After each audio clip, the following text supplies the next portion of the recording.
Welcome to MiConvert. In this tutorial, I will show you how to convert IGS files to OFF format, completely free and online. Open your browser and search for gigs to off MiConvert.com. Click on the first result to go straight to the converter. You are now on the IGS to OFF converter page.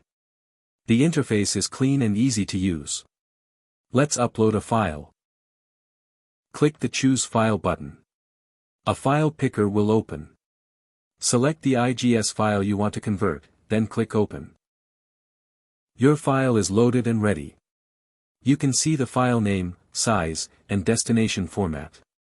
Click Convert now to start the conversion. The conversion is in progress. You can see the progress bar moving. This usually takes just a few seconds.